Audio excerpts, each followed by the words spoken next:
Hello, everybody, and welcome back to the podcast. Welcome to the year 2025. The Super Bowl is here, and the birds are in the bowl. The birds are in the bowl. The birds are in the bowl. There is nothing else to say. Start the pod, Davis. Let's go.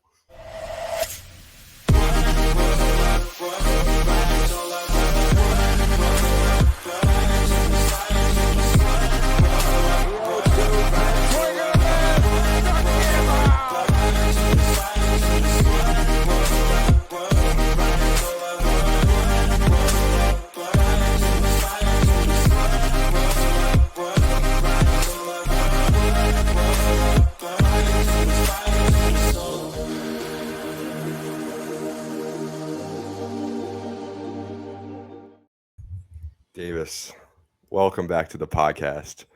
I just want to start off the pod by saying this. This is the first time I've been able to get really excited about the Super Bowl victory, Davis.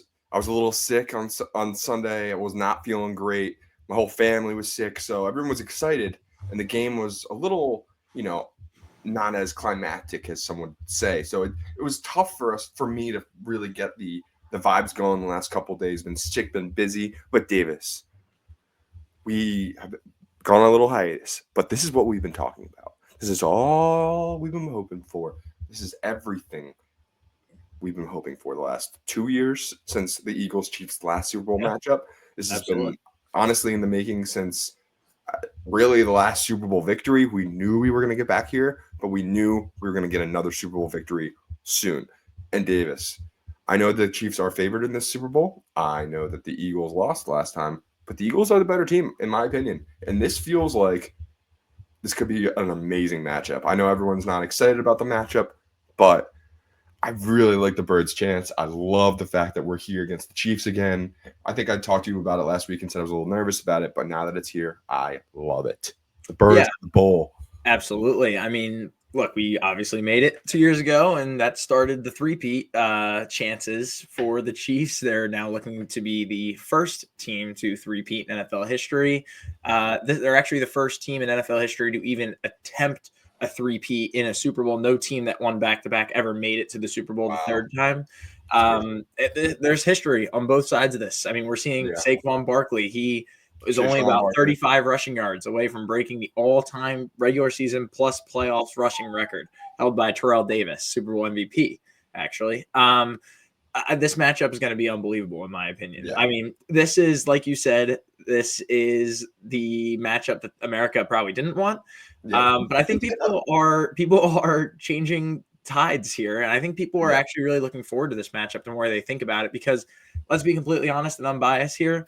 These are the best two teams in the NFL. These are the two teams that should be there. We have the Eagles, who started the year 2-2, and now they've gone 15-1 in the last 16 games, and their one loss, Jalen Hurts got hurt in the first quarter. We have the Chiefs. They started the year off on an unbelievable winning run. They've only lost one game when their starters have played so far this year. We're going to see history no matter what. Yeah. I will say, before we get into the Eagles stuff, the buzzsaw that awaits at Patrick Mahomes is terrifying because, he's not in his peak right now. The Chiefs' defense is what brought them this far. Obviously, Patrick Mahomes did very well this year. He made do without Rashee Rice and Hollywood Brown for most of the year, two of his top targets, and they still were 15-1. But that defense, man, is really, really, really good. I think they are, beatable, but this buzzsaw that awaits at Patrick Mahomes. I just want to read his first 7 years, the results of his career, the first 7 years. Year 1, AFC Championship. Year 2, won the Super Bowl. Year 3, lost the Super Bowl. Year 4, AFC Championship. Year 5, won the Super Bowl. Year 6, won the Super Bowl. Year 7, he's in the Super Bowl again. This guy, we should give him his props because we're Eagles fans and we're going to talk about the Eagles, but I can't remember his career that started off that well ever. In sports, Ethan, I would say. This could sound horrible. I try to be as unbiased as possible, right? I feel like a pretty unbiased Eagles fan in comparison to Eagles fans out there. Yeah. And Patrick Mahomes has had the best start to an NFL career in history, and I Yep. think possibly in sports history. Let me Yep. throw it out there that those two AFC championship losses, he both lost in overtime. So Yep. like there weren't blowouts. Like he's had a chance to Mhm. make the Super Bowl every single year of his career. And I would Yep. also like to give props to Andy Reid. Eagles fans aren't going to like Yep. to hear that. A lot of them are. I'm definitely on the Andy Reid train. No. It was time for him to go when he left. That's Yes. fine. He didn't work out here, but there's no reason to hate on the guy. The guy brought us to 4 NFC championships in a row. I have a reason to hate on him. He didn't Go win ahead. a freaking Super Bowl. How many coaches out there haven't won a Super Bowl? How many coaches spend most of their career with a team, leave, and then find success immediately? I mean, he was with the Eagles for 10 years. He was with the Eagles for 10 years. Fine. I can find you other NFL coaches who coached teams for 10 years and did not win a Super Bowl, and I bet you'd be shocked how many coaches are on that list. Like, I mean, you just even some of the guys right now. Look at Sean McDermott. Yeah. He's a guy who's been with the Bills for like 6 years. It's just no one's gonna remember Andy Reid as an Eagles coach like at all. Agreed. And I prefer it that way. Let's be honest. Super Bowl coming up in T-minus 11 days, 10 days by the time this podcast comes out. Yep. It's in Yeah. New Orleans. I kind of love that, Davis. The last time a New Orleans Super Bowl here was power outage. Yeah, the power outage game. The Niners and the Ravens was the last NOLA Super Bowl, and we beat the Saints in New Orleans this year. So got a little bit of chemistry, a little something there, there. So I like that a lot. Also, Davis, I want to throw out there something to think about. Last year, the Eagles were terrible, really bad the entire year. I don't care that they started 10-1. But right before that collapse happened, they did beat the Chiefs in Kansas City. Correct. Jalen Hurts has played very well against the Chiefs. Is that something you will carry going into this game? Do you think Jalen Hurts can play his ass off again? Because, I think he's shown that we don't need him to play his ass off to win. And, that's been the whole point, I think, of media pundits is to not tell him he's bad, but that this team isn't completely relying on him, which is a fair point. But to win a game like this, he needs to go step for step with Mahomes, correct?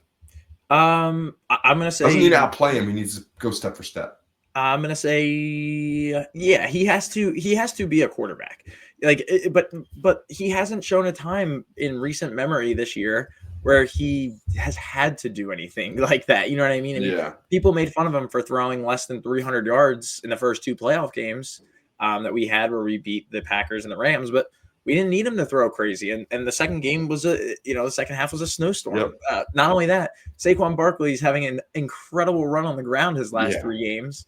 I'm not, and let's not forget this. 2 years ago in the Super Bowl, Jalen Hurts threw for over 300 yards. That's what I'm saying. He can do it. He can do it. He did it against this Chiefs team that looks very similar to how they are now. They still had Spags as their defensive coordinator. People are saying the greatest defensive coordinator of all time. I kind of agree.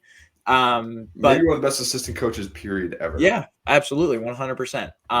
And he's okay with being a defensive coordinator. We're not hearing his name getting talked about. Well, I don't know if he's jobs. He was interviewed by the Raiders this offseason, and I heard some people talking about him. And it is worth mentioning that his only head coaching experience was with the St. Louis Rams when they were still in St. Louis, and I think they were like 7-9-ish those 2 years.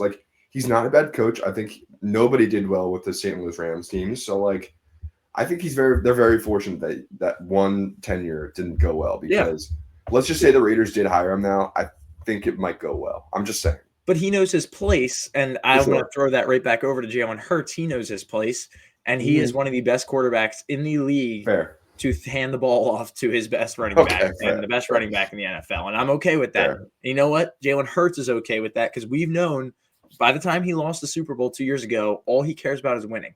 Even when he signed that mega deal, the first thing that came out of his mouth is, I'm doing this for a Super Bowl. It's all about a championship. I haven't won anything. I get the contract, but I haven't won anything. Sure.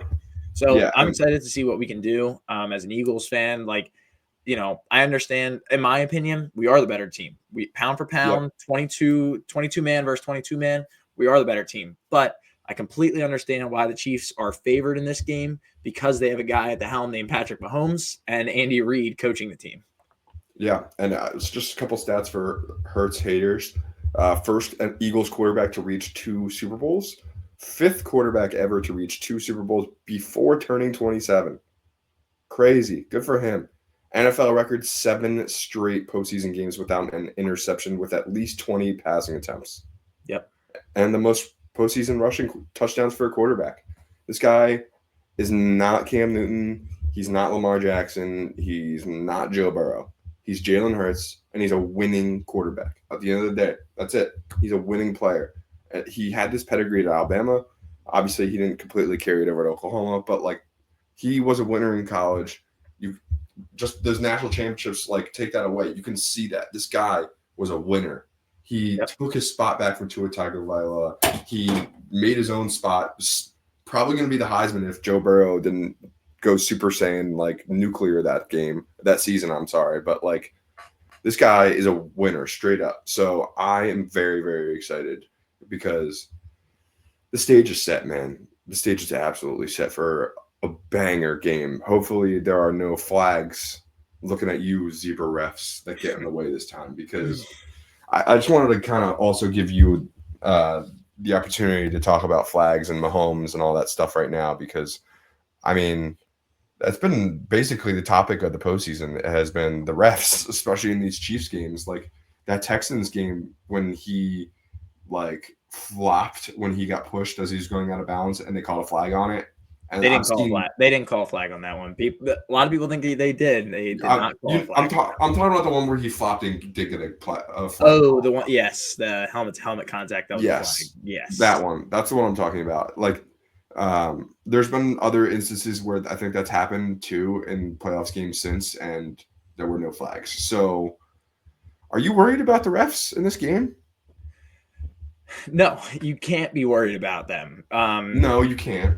Especially as a player. I don't want to see this get misconstrued as we're the better team, but with the help of the rest, blah blah blah, all this. No. Look, I'll tell you this: a few stats on both sides. I saw a stat earlier this week that I think it's 12 games in a row in the playoffs that the Chiefs have played in where their opposing team has racked up more penalty yards than the Chiefs. It happens. It's a weird stat. It's a very weird and kind of suspect stat. But then you look at it on the other side and you look at the Josh Allen play last week.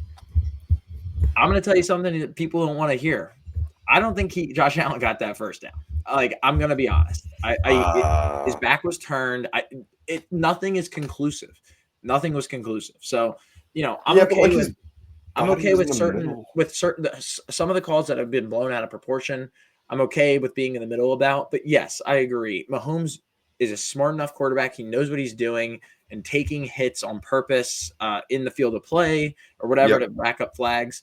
You just got to play smart and you just got to play football. And here's my thing. Don't let a single flag determine the game, just like it did 2 years ago with the holding call with Bradbury. Like the game should not be in the hands of the referees. By the time we're up by 24, it doesn't matter if they throw pass interference, or it doesn't matter if they throw a rough in the pass area. So that's what I would say is just beat them straight up. Don't let a single flag beat you because that's all Buffalo is, hollering and crying about right now. But yeah, seriously, you gotta beat the champs to be the champs. That's what Josh Allen said himself.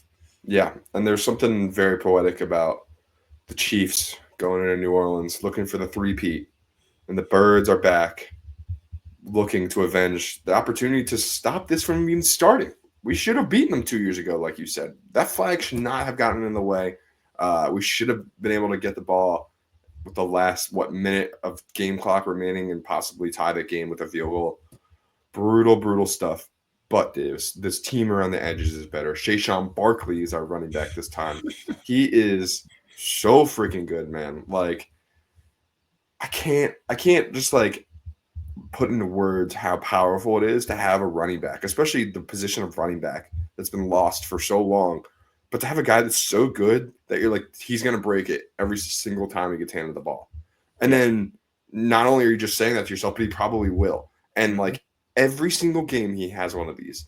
This guy, I mean, like watching him at Penn State and watching him while he was at Penn State, I was like, this guy's going to be really good. Like, but part of me was like, he's so good in college right now, he's being wasted. Like, I feel like when he gets to the league, it's not going to be that bad. but I feel like he's like only gotten better. He's like literally only gotten better. And I feel really bad for him that he's been on the Giants for like 5 years. I know. Because like, what was he doing the last 5 years? Yeah. It's crazy. Yep. But just Saquon Barkley being the Eagle is crazy, man. Like this guy, it really is. I mean, no, obviously it hit hard to home this year. Being two Penn State guys and coming to the Eagles, it was awesome. We were actually like doing the podcast at the time pretty regularly, which we're hoping to pick up again. Fingers crossed. No, but we were doing it, and like seriously, we were both ecstatic for it. We both said he, has a chance of being the top running back in the league, and not only was that the case, he may have had the best running back season this decade. Maybe even this century. Be the best free agent signing in the history of sports. He could be the greatest free agency signing in the history of Philadelphia. Like, yep, we could go down the list. On and on. List goes on and on. I mean, it showed literally. I'll go right. We're going to talk about the NFC title game just a little bit, but I mean, literally first play of the game, 70-yard or 60-yard touchdown. I mean, that was maybe the most insane thing I've ever seen. He broke like 4 tackles out of it too. Again, this guy is just so good, but I don't want to give him, I'm not saying the credit also has to go to our offensive line because our offensive line is so unbelievably dominant right now. Shout out Cam Jurgens for coming in that game. That was crazy. Yes, seriously. These guys are dogs. I mean, seriously, this reminds me of the offensive line that we had in 2017. I know we had Kelsey in 2022 and, our line looked very similar. Shout out Kelsey for, geez. But 2017, we had Jason Peters on the left side. We still had Lane Johnson on the right side. Like, that team was really good. That offensive line was really good. And that's what helped Nick Foles become an absolute iconic legend in the city of Philadelphia. He's a statue outside of our stadium because of that offensive line, in my opinion. I'll tell you right now, I think that I'll tell you unbiasedly that I do think the Eagles are going to win the game because of their depth and their winning ability in the trenches of the offensive and defensive line. Yeah. Like they have a Chris Jones. We have a Jalen Carter. Yeah. Yep. Everyone we match up with, they have a Karlaftis. We have a Bond. Like, you know what I mean? We beat them on some of these. You know what I mean? They can. We got a Nolan Smith. I don't know if they can match that. They can have Chris Jones. That's fine. But I think we beat him on every single part of the offensive line. Maybe Creed Humphrey. I guess he's all right. But I mean, I think we beat them almost in all areas and aspects of the game, except quarterback and except head coach. And then also the Chiefs' offensive line is somewhat of a weak spot. They've had to put a guard in Joe Tooney, a very, very veteran guard, Joe Tooney, to left tackle, I believe, or right tackle. I'm not sure. But he's going to be slim pickings for Nolan Smith and possibly BG. I saw he was practicing today. Limited participant. Crazy. I'm really happy BG is going to get in this game, possibly. Really, really happy for him. Like really crappy end of the year or end of his year for him. Was that in the what game was that? I want to say many weeks ago. It was I was trying to I had it for a second. It might have been the Dolphins game. But he deserves a storybook ending. I really do think that, especially because he was playing his ass off first half of the year. I think he was the sack leader on the team going into his injury. But talking more about this NFC title game, Davis, I thought Hurts looked great. He looked very composed on that touchdown pass at the end of the first half to Brown. Like he let out so much emotion in that like 30 seconds that you're like, okay, this is different. This guy's feeling it right now. He's in the zone and he's talking shit. He's been paying attention to everything you guys have been saying. But I really was happy to see him just kind of just rip it one time to A.J. Brown in the corner of the end zone. Like, it feels like they haven't done that in a while. I think the play actually that should be talked about more is the 4th and 5. It's 4th and 5, and Jalen threw one up for A.J. about 30 yards down the field on the same drive. I mean, that was a dime. Who does that? Who, like, 4th and 5, and you're not throwing something over the middle or no. Let's just throw it up to the guy that is paid to catch the football. Like, you know what I mean? Like, it's like, why not do that on first, second, or third down? It sounds so simple. It sounds so simple to us. I understand, but it's really not. And that's the type of play where we pay AJ Brown that money to have the hands he has, and that's why he's, in my opinion, still a top 10 wide receiver in this league. I think that the rushing game for this team, not only with Saquon Barkley, but the threat of Jalen Hurts is so unbelievable. We had 7 rushing touchdowns in the NFC Championship game. That's more rushing touchdowns than the Dallas Cowboys had all year. They only had 6 all year. We did that in about 60 minutes. I think that this Eagles team. Yo, shout out Brian Schottenheimer. Yeah. Maybe we'll talk about some. Maybe we'll do that next week. We'll talk about some coaching hires. I forgot about that. Yes. I'm gonna grade that one an F real quick. I'd like to give the guy who I forget what his name is. The guy who's down in Jacksonville right now. The whole Duval. It might be the craziest thing I've ever seen. Duval. But I mean, even talking about coaches. Let's talk about Nick Sirianni real quick. Yeah. He is a guy. It's crazy how long we've been doing this stupid podcast for, but we did an emergency podcast when he got hired. I don't know if you remember that. Maybe we'll have to go back and clip something from it. I can only imagine what we said. But he had a terrible interview or press conference after he got hired. He was talking about like butterflies and flowers and making some weird analogies. I mean, this guy now, people call it for his head when he was when we were 2-2 this year. Yep. I understand that. But there's no denying that this guy is one of the best coaches in the league, in my opinion. He still doesn't get enough credit than he should. He's like a top 3 winning percentage coach in NFL history. Yep. I think this guy still deserves a little bit more credit than he's due. Mm-hmm. And again, I think it's going to be a hell of a battle next Sunday, and I still can't wait to watch it and still keep talking about it for another 10 days. I'm very excited. I agree with that statement. Nick Sirianni is the only coach to win the NFC twice in his first 4 seasons over the last 40 years. This guy, we talk about all these coaches. We talk about Bill Belichick. We talk about all of this stuff. He is a winner, just like Jalen Hurts. He's got the most wins in his first 4 NFL seasons with 52. That beats out LaFleur with 49, Jim Harbaugh with 49, and John Harbaugh with 49. Yep. He's better than both the Harbaughs in his first 4 seasons. It's insane. Made the playoffs every year. Every year. Like, I have to say, it is very annoying because Philadelphia is a true blue sports city, and we smell phoniness. And maybe we are too quick to point out phoniness because when a guy like Nick Sirianni, who we don't know much about, but he comes from a city of Indianapolis, he comes in here and he starts wearing like Philly stuff and Sixers stuff, and he's trying to rep the city, and that's cool.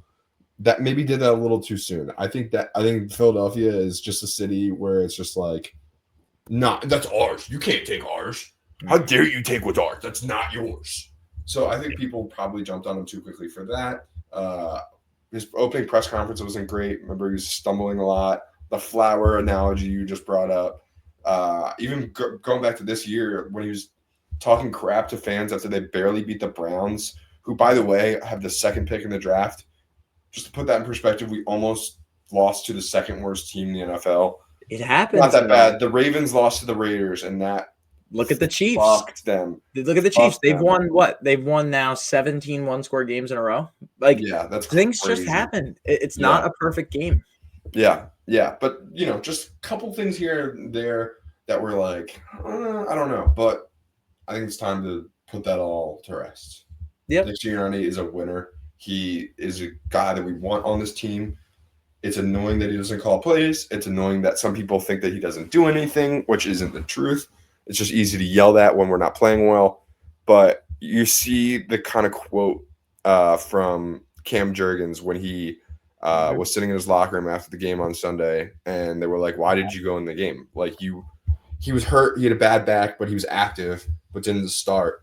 And he came in, beginning of the 3rd quarter when Landon Dickerson can run or walk or whatever. Mm-hmm. And he basically said that it was because Nick Sirianni has built this team into being a family, and that families do this for each other. They step up for each other, and that he really believes in the brotherhood that Sirianni built for them. And, like, I don't know. You don't hear that a lot in pro sports anymore, especially football. Like, I feel like it's a niche cliche answer that if you heard it and you weren't really listening, you probably would be like, whatever, shut up, Cam Jurgens. But for a team like this that's been through hell the last years, I thought that quote it spoke volumes. And to me, I was like, all right, I'm going to shut up about Nick Sirianni forever now. Like, to me, he's better than Doug right now. And it's a hot take sort of, but like going to 2 Super Bowls, like this guy's legit. Like he's no Doug Peterson. And there was actually a video that came out today. Golden Tate was on Marshawn Lynch's podcast, and he talked about how there was a story of how Deuce Staley got in a fight with an offensive lineman that was unnamed that I think was Jason Peters.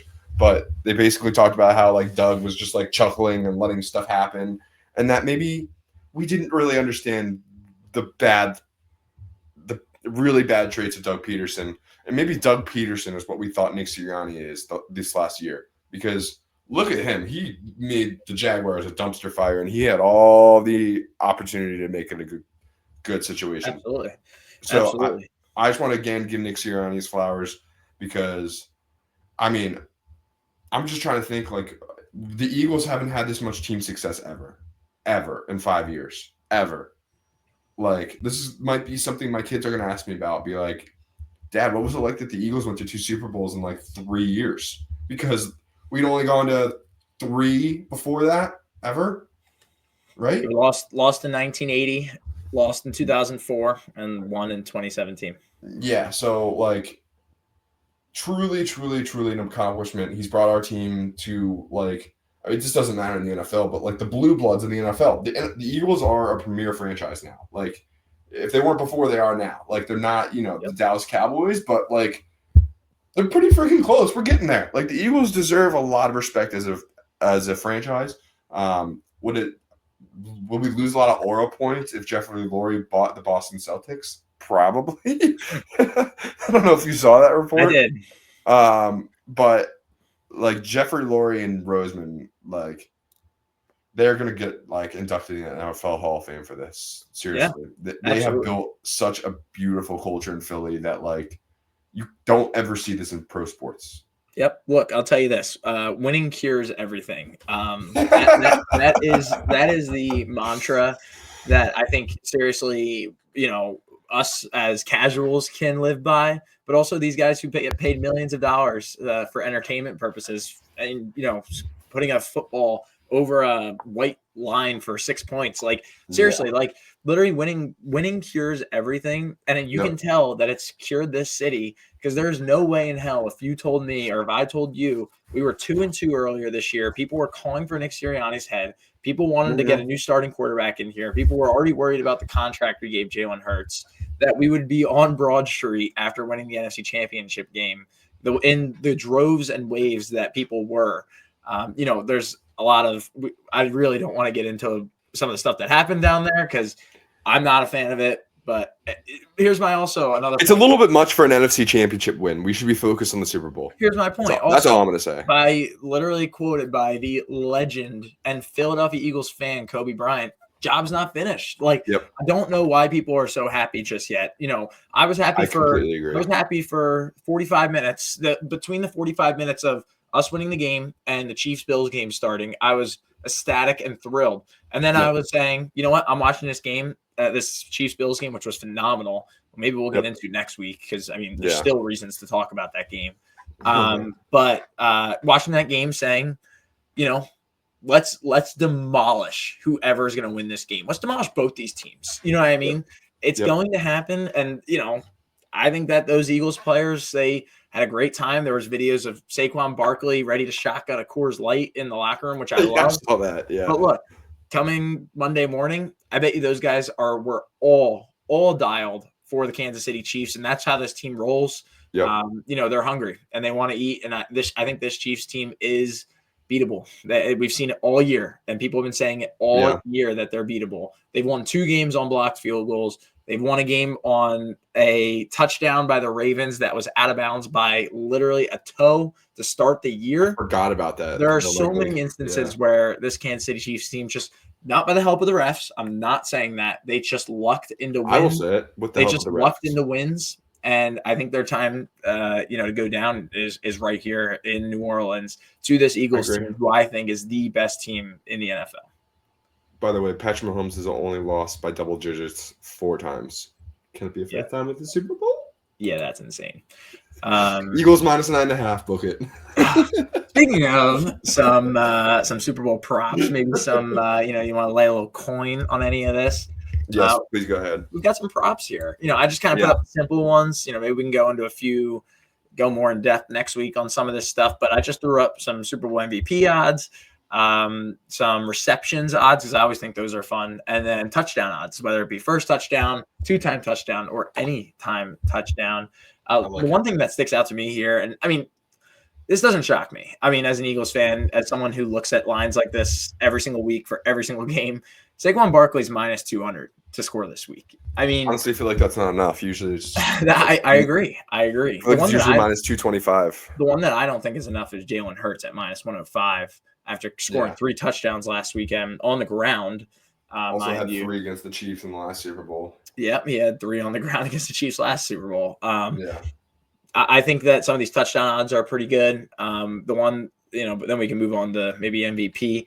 The one that I would take, and he unfortunately did not make the cut on my picture. I apologize. But he would be right below Patrick Mahomes at Dallas Goedert. He's 3-1 to score a touchdown. The guy's been on fire enough to the point where they actually handed the ball off to him twice in the NFC Championship game. That was crazy. Actually, props were up early. Early this week of Dallas Goedert. How many rushing yards will he have? I almost hammered it, and then they took him off the board. The guy looked unstoppable for 2 rushes. I mean, seriously, he was him and Saquon Barkley back there. It might be the best lightning and thunder we're going to get. Sorry about that, Dave Montgomery and Jahmyr Gibbs, but no, they're Sonic and Knuckles. We're good. Yeah. That Dallas Goedert is one of my favorite plays for every single prop in this Super Bowl. I like it. Maybe not for MVP, but I love Smitty. I just want to throw it out there. I love Smitty. I thought he's been very quiet recently, but he still had like 4 catches in every game too. So I kind of like him to get a little extra love here. I don't know. I feel like Smitty gets caught in the AJ Brown crossfire so much that like people just don't talk about how good of a receiver he is. That toe tap he had in the first half of that Commanders game was insane. Kind of saved the game. If he doesn't catch that, we don't score a touchdown that drive, and who knows where the momentum starts after that. So, shout out Smitty. He's so freaking good. And then before we get too deep into this, I also wanted to ask you, what's your Super Bowl future at? I know you got an Eagles future. What'd you get it at? Just tell people. 17-1. So the Eagles right now are plus 110, plus 108-ish. I have them in pockets for 17-1 to win. I'll tell you this right now, Ethan, I had a similar bet on the 49ers last year. I should probably start getting these preseason odds out. I actually I looked this week. I put the Eagles bet in on June 8th. This summer. So way early, while training camp was going on, before training camp, actually. But my pick last year was the 49ers, and at halftime against the Chiefs, 49ers were up by 7 points, I believe. I thought about switching my bet, and I did not. I really was thinking about switching it, and I stuck around with the 49ers, and that did not go over well. Chiefs won their back-to-back. That was a bad Super Bowl. We don't talk about that. I will tell you right now, the thought will never cross my mind to hedge or switch my bet, obviously, as an Eagles fan, but unbiasedly, absolutely not, because for probably the 3rd time, and I will keep saying it, I truly believe the Eagles will win this game because they are the better team. Me too. I also have the Eagles future. I put it in November. I got it at 13-1. Love it. Yeah, we're loving it. Yeah, the Eagles are probably one of the more popular preseason bets, but still, we're gonna take it. We'll take our chickens where we get them. But speaking of first touchdown, Davis, is there anybody that jumps out to you that people should be betting now? I think so. Look, you're not going to find value, in my opinion, on betting Saquon Barkley at 450 or Jalen Hurts or and it's so hard to say. Like, what do you say? Maybe Kareem Hunt in there too, right? Yeah, I mean, maybe. I really don't know who's going to be in that backfield. But again, to be honest, the Eagles' defense has been so good. Like, I really don't want to pick a Chiefs player. I'm going to go with an Eagles player here, and I'm going to go with AJ Brown at 13-1. He would be my pick. I think they're going to pepper him. They peppered him a little bit last week. Like, he's back in his rhythm after 2, I don't want to say disappointing games, but games where he only had 1 catch to start the playoffs in. Another guy, like I said earlier, Dallas Goedert, he didn't make the list. He's 20-1 right now. I think he would be a tremendous pick. I'm pretty sure. I love his over and catches too. I'm pretty sure he's leading the Eagles in receiving yards and possibly receptions this whole playoffs. So getting a guy, if I told you that stat, hey, I'm going to pick the guy who has the most catches and most yards in the last 3 games for the Eagles, and he's 20-1. You could tell me that was anybody in the world, and I'd probably bet on it. So Dallas Goedert would probably be my pick along with A.J. Brown. Who's the biggest lock of the Eagles receivers? Brown, Goddard, and Smith to get their over in catches. I'd probably go with Brown. I think that they're going to pepper him. I want to say Goddard too. On DraftKings, 6 catches or his over 5.5 catches is plus 110. That's pretty good. 100%. And what he had 7 last week, maybe even he might have had 8. I think he had 8. Yeah. Goddard had 7 last week. I mean, look at even the last Super Bowl. A.J. Brown made a tremendous impact 2 years ago in the Super Bowl. And I really think that this Chiefs team is going to try to lock up Dallas Goedert. And I only say that because they have been almost historically bad against tight ends for how good they are. Yeah. They were very middle of the road, bottom of the pack when it came to defending the tight end this whole entire year. So I think that they're really going to try to focus on Goddard, especially not in the red zone where he has been a big threat recently. So I'm going to go with A.J. Brown to get his 6 catches. I wouldn't be shocked if he gets this pretty early, maybe halfway through the third quarter. I like it. All right, so let's go to some other props that you found. I like the first one so much. Will a player or coach cry during the national anthem? And obviously, no. Why would a football coach cry? But Nick Sirianni in tears streaming down his eyes in the last Super Bowl. That, in all honesty, was when I knew we were screwed.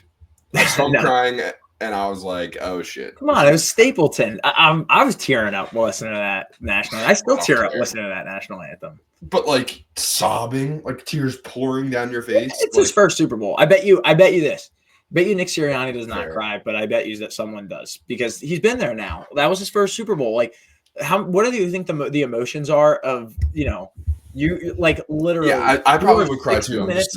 You're 60 minutes away from being one of the greatest coaches in NFL history. Not many coaches have won Super Bowls. Probably only 35, maybe. Coaches have won Super Bowls.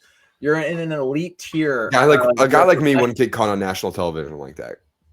You didn't know where the cameras were. At least it wasn't a bad. At least it wasn't a bad national anthem. It was historically a great and remembered national anthem. Fair. Shout out Chris Stapleton. You're right. But that's an interesting one. I would take the S on that, but I would like to parlay that with no on the Nick Sirianni. Next one. I would throw out no. How many times will the chain gang be used? There's been a lot of debate the last few weeks, especially with the Josh Allen play last week. Maybe you put a chip in the football. Like, what does the chain gang even do? Ethan, give me the over 1.5 on this. I think this line is way too short with how many times the Eagles are going to tush push that they might bring these chains out quite often. I like the over on this, but I hate that there's no plus on here. I'm not betting it. I know. Scary. Well, I don't even know where you bet these, to be honest. You gotta do that on Bovada Springs. Yeah, probably. You gotta put your VPN in like Bulgaria, probably. Will a kicker hit the upright or crossbar on a missed field goal or extra point? You know what I find very interesting actually about this that I just realized in the question in the bet it says it has to miss, which is very interesting. I've seen this go around where it can hit it and go in. Does it still count? I guess for this bet it does not. Better. But look, I feel like this is usually a very popular Super Bowl pick for the yes. With how shaky, and again, very unbiased here. I try to be unbiased. With how shaky Jake Elliott has been, I would not feel very confident in him putting one right down the middle. I don't care what it says about a missed field goal or an extra point. I take that missed out. I do think Jake Elliott will hit the crossbar or the upright at some point. He has now missed 6 postseason field goals in his career. He's only missed 11 regular season kicks in his entire career. That is a terrible, terrible stat to listen to as an Eagles fan. His kick percentage in the playoffs are just down horrendous. I have an important stat. When he misses a field goal in the playoffs, we're undefeated. Correct. 100%. That's what you call an anomaly. taking points off the board and still winning football games. Yikes. At least it's not Justin Tucker, right? Yeah, I guess so. Crazy news about him Fuck today that too. guy. Yeah. Let's go to the last one. Then we'll quickly go through maybe a score prediction here. Color of the Gatorade that's going to be poured on the coach. Let me throw out a stat to you. The Chiefs, obviously looking for their three-peat. They have used purple in both of their last 2 Super Bowls. That's why purple is the favorite here. Ethan, give me green.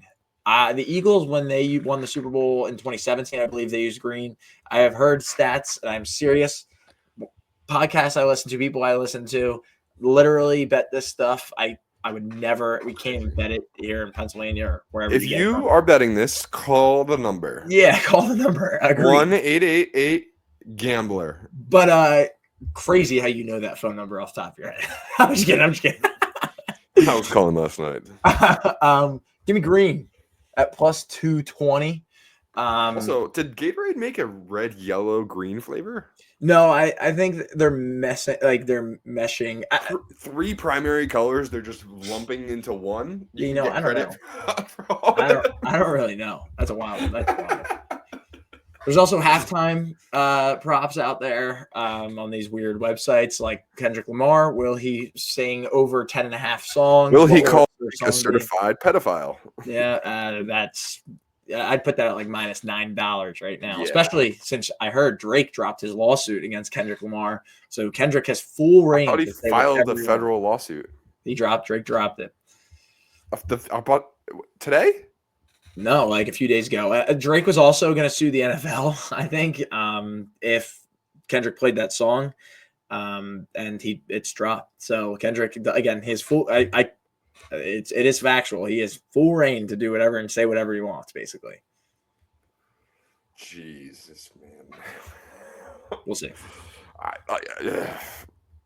I'm kind of annoyed that the Eagles are in this Super Bowl because of that halftime show, because I'm definitely going to be watching it. But since the Eagles are going to be playing, I'm going to not watch the halftime show because I'm going to be in the bathroom for like 25 minutes, probably a couple of minutes too long because I'm going to be so anxious. I have not. The 2 Super Bowls that I've been consciously present for that the Eagles have played in, I have not watched a single second of the halftime show. What Super Bowl are you not talking about? You're talking about 04?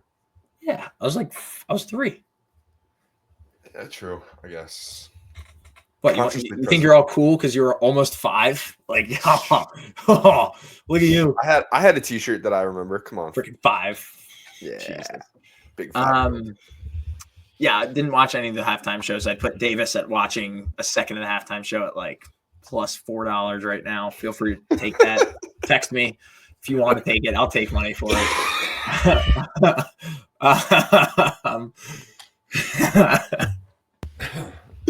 Oh man, those are fun props.